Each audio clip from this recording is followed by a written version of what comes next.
Hello today, and we're going to do another commercial breakdown, but this time it's going to be like electrical goods, maybe a few computers, stereo, that sort of thing. Just basically old, like from the 80s and the 90s, just all different really cheesy ways of marketing products. They sell, or they don't sell. And here we go with the first one.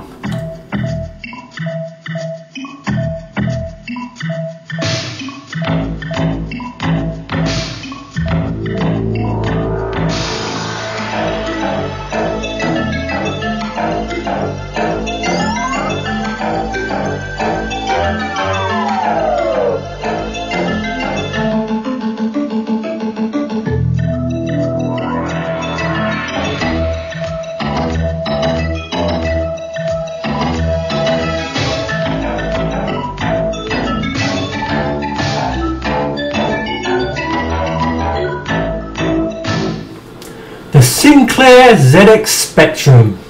Now you can't fault that computer for nothing. I mean, when that come out, that was a revolutionary computer. That come out before the Commodore 64, mind you. And when that come out, well, and then the Amstrad come out, and well, people still love the Spectrum today.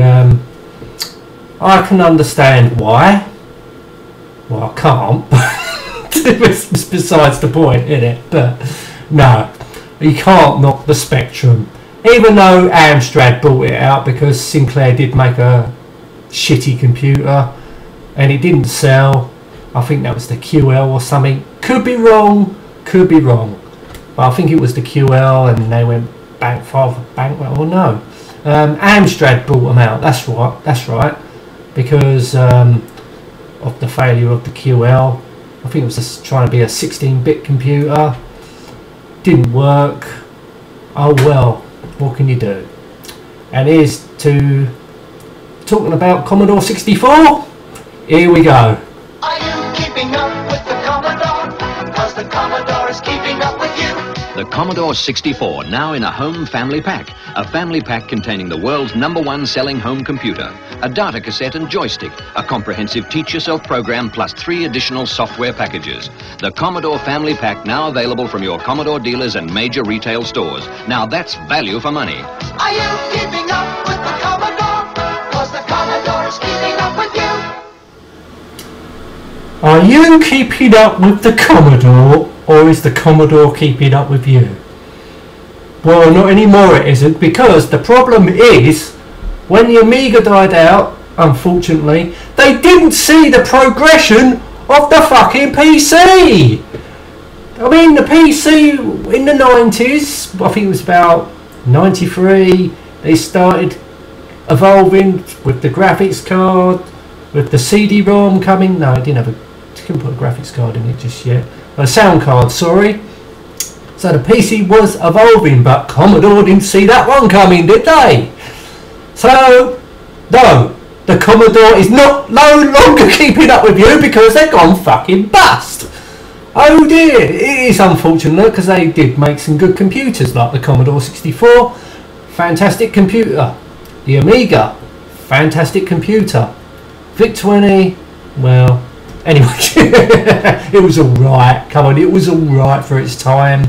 When that came out, 1980, 81, Commodore PET, don't know nothing about the Commodore PET. Commodore 16, don't know nothing about, never used it.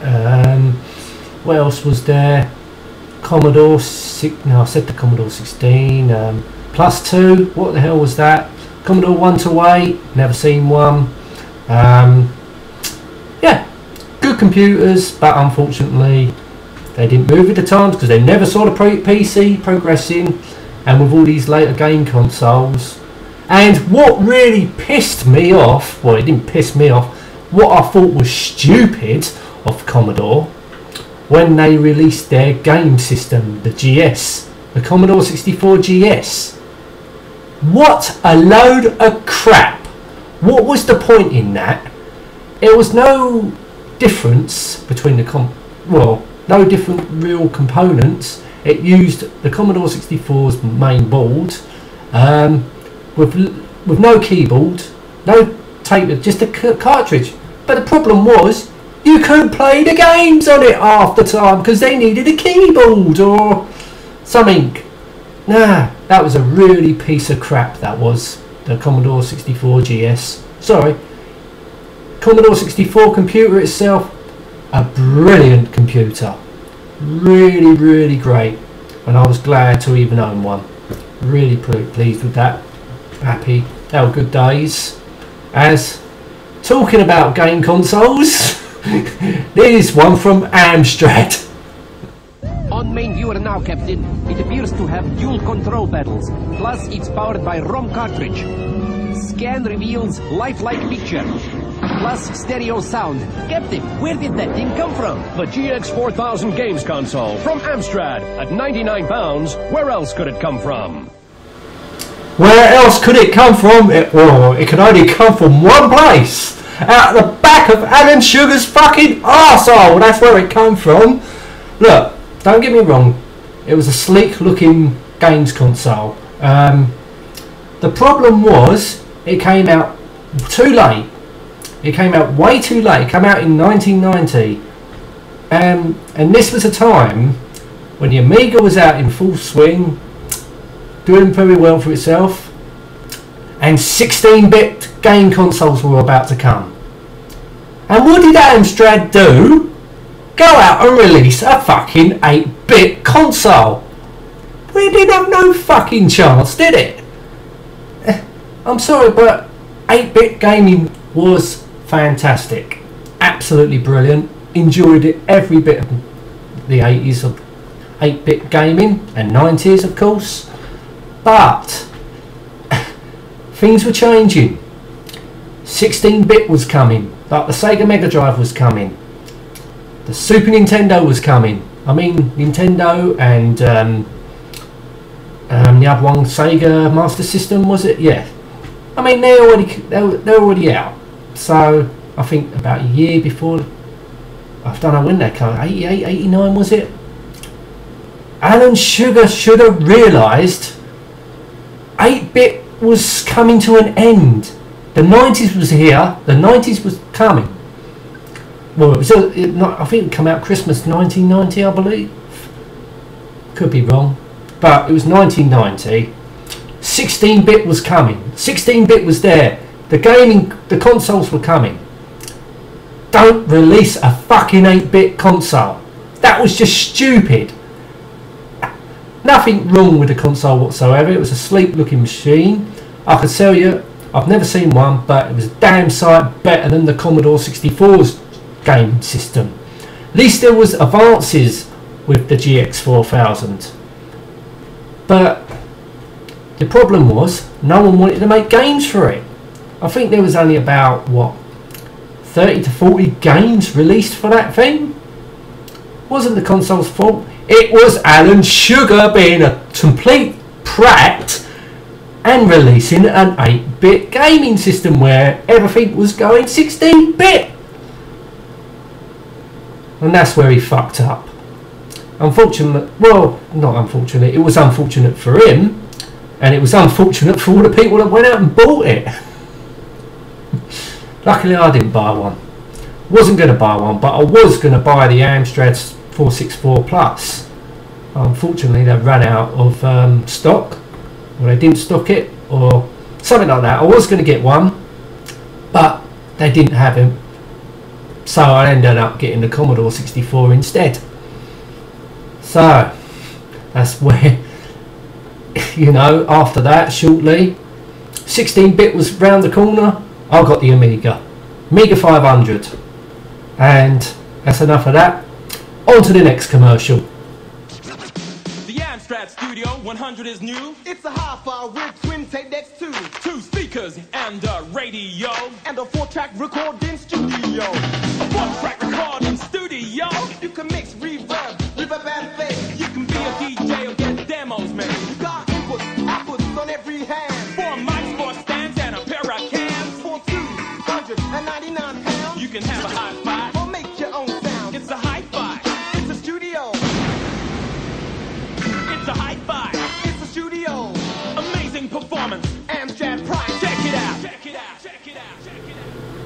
it's a hi-fi, it's a studio.